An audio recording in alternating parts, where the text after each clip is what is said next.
สบายดีเนาะมื้อนี้ออกมาหาอยู่หากินคือเก่ามื้อนี้ออกมาแต่เช้าคือเก่าเนาะออกมาแต่ปุ้นหันลงเรือละ3:30แต่ว่ามาฮอดนี่ก็เริ่มแจ้งเริ่มหยังแล้วตอนนี้ก็6:00ใช้เวลาเดินทางอยู่สมควรเนาะเอาย่างขึ้นมาภูนี่ก็ประมาณ30-40นาทีได้ละสิเลาะไปตามทางนี่เนาะไปเฮ็ดใหม่เนาะจากอาทิตย์ก่อนไปรอเบิ่งมากตาวมากขี่มากหยังเนาะตะแรงว่าสิเลาะการนัดกับทีมงานเนาะมานำทีมงานนำกัน3คนคิดว่าสิเลาะการจนเมื่อยเนาะเมื่อยแล้วเฮาจึงสิเซาจึงสิพากันลงมาแต่ว่าเฮาเห็นตัวเห็นตัวหยังบีบมักตอกมักตาวเนาะเพื่อที่แล้วนี่เนาะแล้วนี่ทีมงานเห็นเงินบีบมักตาวเด้สิได้เงิน2ตัวฮะ เดี๋ยวติดตามนั่นกันเนาะจะมาหรือบ่มานทีมงานไปก่อนละ2คนเฮานำหลังเฮานะเมื่อยคอยย่างขึ้นเอาฮอดนี่ไฟฟ้าอ้าวติดแจ้งนิดนึงเขาติดสโคปเนาะติดสโคปล้อไปตามทางเลยเธอก็ได้ยิงกระหอกอยู่ตามทอกตามทางเนาะนี่นกนี่หยังเองกินนี่นะเลาะไปตามทางก่อนบัดนี้เห็นมากหยังกับสีทายให้เบิ่งเนาะทายไปแต่ละช่วงมาฮอดทำเลยิงเลยเนาะพอดีมาเลาะตามสันตัวนี้เลย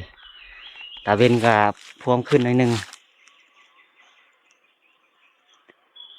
เดี๋ยวเฮาสิติดสโคปเลาะไปตามสันภูน้อยนี่เลยเห็นอย่างกับสิยิงไปตามทางเลยเนาะตอนนี้ก็นั่งพักผ่อนติดสโคปเรียบร้อยละโอเคยางไปตามทางพ่อยางไปเนาะศอกตัวหนักไม้ศอกยิงตามทางตามหยังยามนี้พอได้ยิงอยู่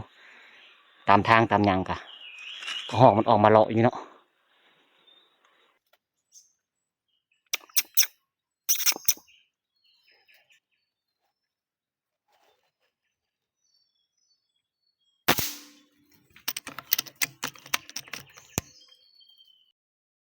มาฮอดแล้วเนาะบอลกอดตาวที่ทีมงานบอกว่ากระหอกเขา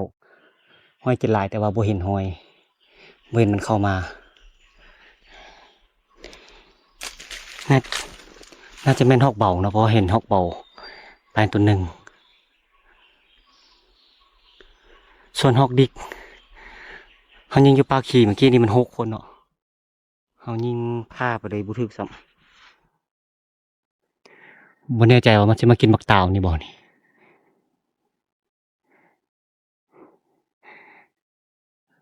ตอนนี้ถือว่าน้องเขาที่เขายิงเห็นอาทิตย์แล้วนี่เนาะตัวนี้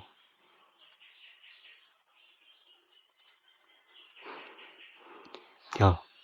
ยังบ่มีบ่นั่งเนาะบ่นี้คือสิบ่คักบ่ได้เบิ่งหอยกินกันเนาะทางพื้นแปลนแท้แปลนว่าน่าจะมีหนูหลายเนาะดักตัวหนูนี่น่าจะได้ยิงอยู่อืมกินอยู่แต่บ่หลายเนาะหอย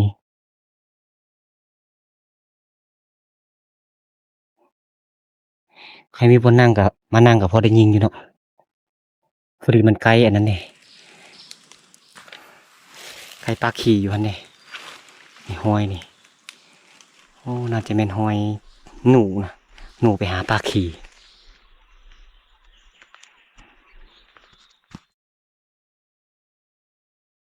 เดี๋ยวเลาะหาตัวอื่นก็ได้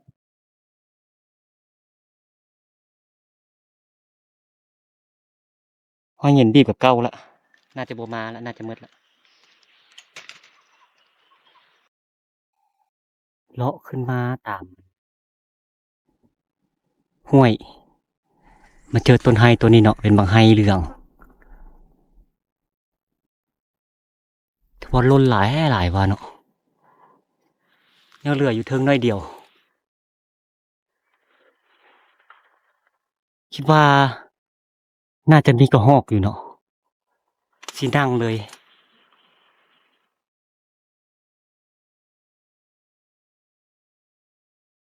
เมื่อกี้นี่ก็ยิงนกจรกตัวหนึงเนาะนกจรกก็เข้าอยู่ตอนยิงอยู่ลุ่มพี่เดี๋ยวเส้นห้างเห็นอย่าง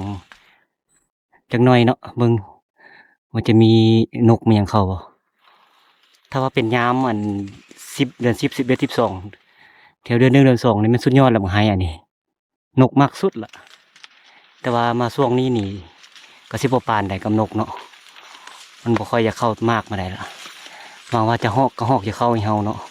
พอมาให้เอาคักอยู่โอเคเดี๋ยวหาบ่นั่งคักๆกันเนาะบ่อนนี้ยังบังอยู่เบื่อแต่แม่งที่สุดเนาะยามนี้เนาะหลายว่ะเข้าตาเขาอย่างเต็มมือเนาะ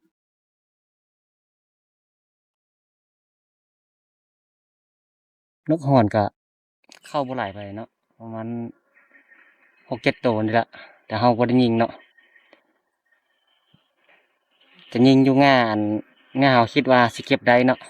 งาอื่นแล้วเฮายิงไปก็เสียละล่าเฮาก็เลยบ่ยิงเนาะแถมนกยามนี้ก็มันกำลังสิไข่เด้มันไข่มันมีลูกเด้ครับก็ผมบ่อยากยิงไปใดอาจสิยิงเอาซะมาปิ้งกินมาหยังก็ย่าเนาะ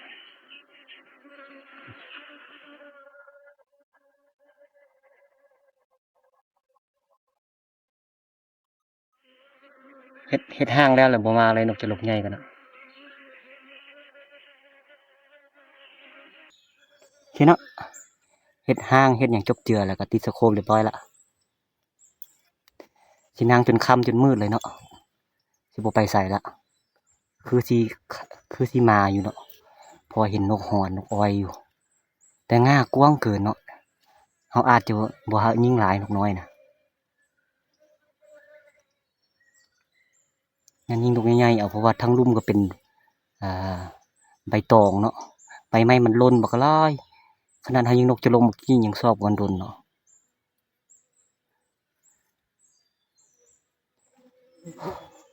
บ่ฮู้ว่าสิถึกบ่เนาะไกลก็ให้กว่านี้ประมาณตัวง่าใกล้สุดเฮาก็สิประมาณ30เมตรเนาะตัวไกลสุดก็บ่รู้นะ60ปลายเนาะคันว่านกเข้าทางคุณนี่ยากอยู่สิยิงนะอันหนึงยิงถึกแล้วสิซอกเห็นบ่เพราะว่างากว้างเกินเนาะโอเคเดี๋ยวสินั่งเบิ่งว่าก็ฮอกสิเข้ามาบ่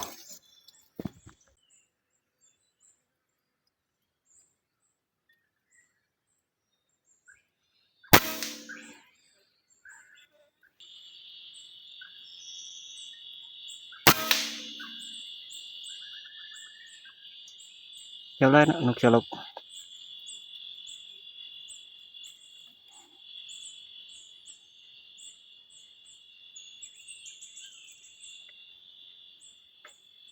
งานี่ถือว่าครึ่งปกเลยเนาะบ่รู้ว่าสิซอกเห็นบ่ยิงเบิ่งโอเคฮอดพื้นอยู่เนาะตังตึบอยู่พื้นอยู่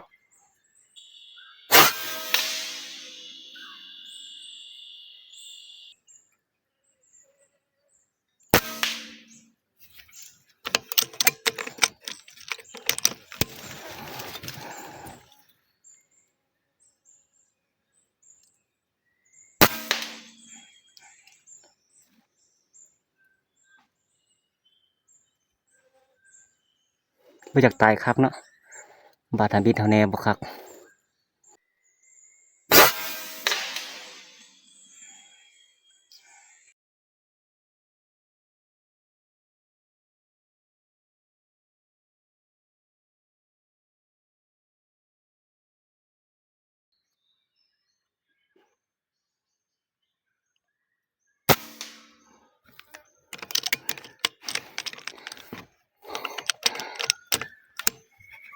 โอ้เสียดายเนาะนกเป้ามันปีนกลใส่ยิงพลาดเฉยเฮายิงนกอันจะลกตัวหนึงอยู่นี่เนาะแต่ตัวหนึงอยู่นี่ไปซอกแหละเห็นแต่ตัวเดียวเห็นตัวอยู่นี่เนาะบัดเฮาขึ้นมาแหละนกเป้ามันเข้างานี่ยิงบ่ถึกเฉยโอ้ยจะเป็นจังไดมือนี่เนาะผิดพลาดขนาดเนาะใจร้อนโพดมันปีนกลใส่ยิงหะไปเลยนกฮ้อนสิยิงเลยสิยิงใส่อันบอนงาอันนกจะลกนี่เนาะเพื่อส่องนกจะลกเพื่อเห็นมันแน่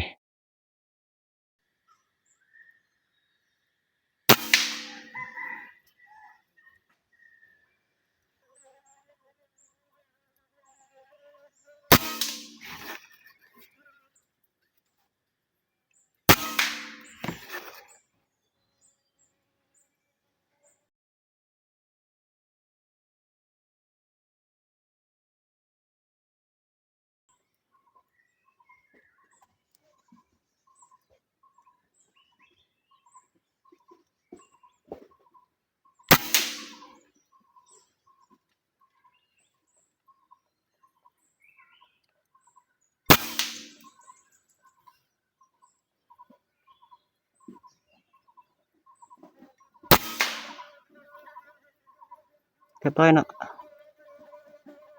น่าจะเป็นนก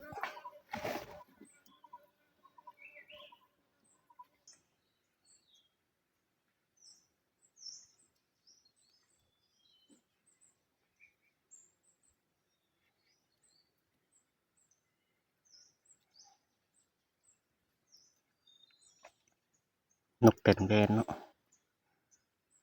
ปังง่ายใหญ่โพด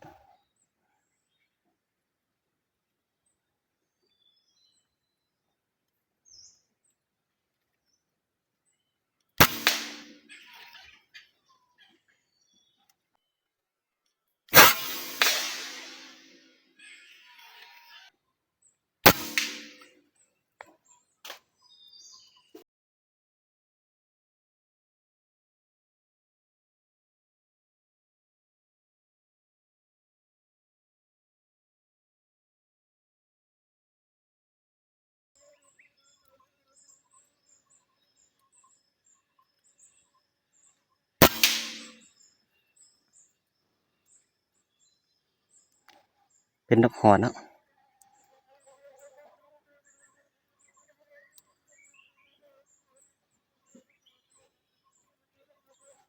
งานนี้เก็บง่ายอยู่หลักเลยยิงเนาะ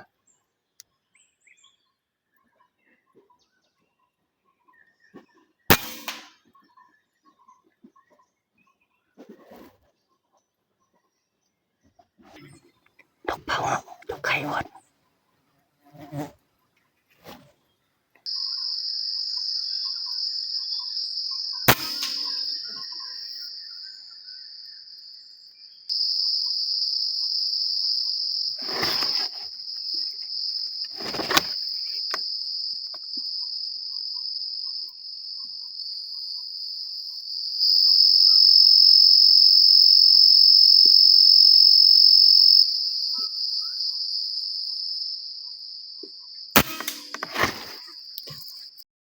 โอ้เนาะบักให้คักปะนี่นะตอนนี้4 โมงยังเลยเนาะ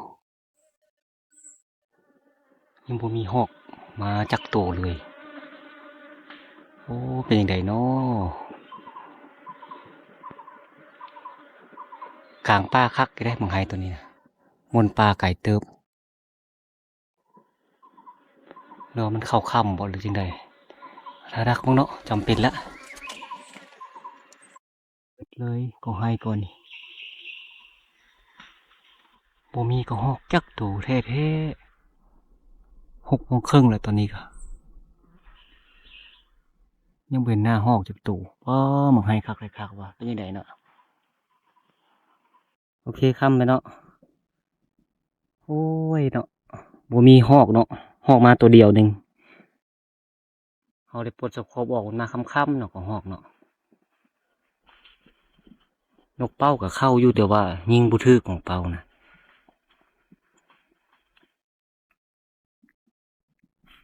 จักเป็นอีหยังเป็นน้ำงามันกว้างเนาะเขาตั้งอันกล้องใส่งาก็หอกมาเนาะเขาไปเปลี่ยนระยะยิงแล้วมันบ่อยากถึกคักมีได้แต่คนมันนี่ผลงานเขาเนาะหอกตัวหนึงนะนกจรก2 ตัวแล้วก็นกอันเต้นแว่นนกเต้นแว่นนี่เขายิง3 ตัวพุ่นเด้นกจรกก็ยิงหลายตัวเนาะแล้วก็นกหอนก็ประมาณ10 กว่า ตัวเสียเนาะเสียหลายขนาดมื้อนี้บ่ตีเนาะก็ให้เป็นอันนี้โอเคเนาะเดี๋ยวสินั่งเฝ้าจักหน่อยเนาะออกจากต้นไม้แล้วเนาะเลาะกานมาตามทางอยู่ต้นไม้ก็เฮานั่งจนฮอด8 โมงครึ่ง9 โมงยังเนาะก็บ่เห็นตัวเห็นตัวหยังมาสงสัยบ่มีหินบ่สุดเลยมื้อนี้นะขอให้ก่อนนี้นะความคิดเฮาคิดว่าบ่น่าจะหลุด10 บาทก็เพราะว่าเป็นบักไห้สุกแล้วมากแดงๆเนาะส่ำโปรมือนี่คิดว่ากระรอกกับเหยี่ยนน่าจะมากินแต่หัดบ่มาครับโอเคสิเลาะกานไปหาทีมงานเนาะ จะไปเบิ่งของทีมงานว่าทีมงานใดบ่เบิ่งทรงมื้อนี้สัตว์บ่อยากออกบ่ได้นะเบิ่งเขาเลาะยิงฮอกตามทางก็ยังบ่ค่อยมีเนาะเนี่ยผลงานโอ้น้องได้ฮอกเบาอยู่อ่ะอยู่ปะขี้อ่ะ มีสองตัวได้ตัวเดียว อ๋อ ตัวหนึงบ่ตายตัวก็บ่ตายแล่นขึ้นถึง เห็นอยู่อันต้นมันอันนั้นห้องก็แก๊กก็แก๊กอยู่หักมุยหมูตอบแล้วมีตัวเดียวเลยบ่ได้นั่นเนาะอ๋อยังได้ยิงลมตัวหนึงบ่มานปานใดเนาะมานผู้เดียว บ่ได้ยิงบ่หลายตัวคันนี้ได้หลายก็เห็นหลายบ่ได้ยิง ทางนี้ละมิดจัดก็คือว่าสัตว์บ่ออกอยู่ไดบ่มื้อนี้ นั่งอยู่ละดูกันได้มาจำจี้สิเห็นหนึ่งบ่ได้แล้วอะตัวฮอกเบานี่ก็สองตัวเล่นนำกันตัวหมู่ตัวมันทำบินบ่ทันยิงซับตัวนี้ตัวนำก้น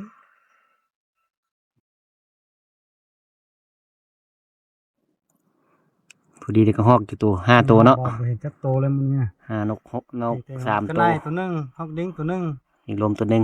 ฮอกตัวแซงน้อยอย่ายิงเงินบ่ได้นะยิงไอ้เงินกินไก่เมื่อกี้นี่ก็บ่ได้ ยิงเห็น อืม เห็นเนี่ย เงินกินไก่อันเงินตัวแมวนี่นะ ย่างแห้ง เนี่ยผลงานแดงกันในพุ่นละ2-3ตัวว่าโอเคอยู่เนาะ นกอันนี้ เป็นไงสิกลับก่อนบัดนี้ หญ้าโพดกินน่ะโอ้ตัวมันนั้น เอาไปเอา เยอะกันนะครับแต่ว่า ฮะกลับก่อนบัดนี้ ตัวนี้น้อย เจอกันใหม่คลิปต่อไป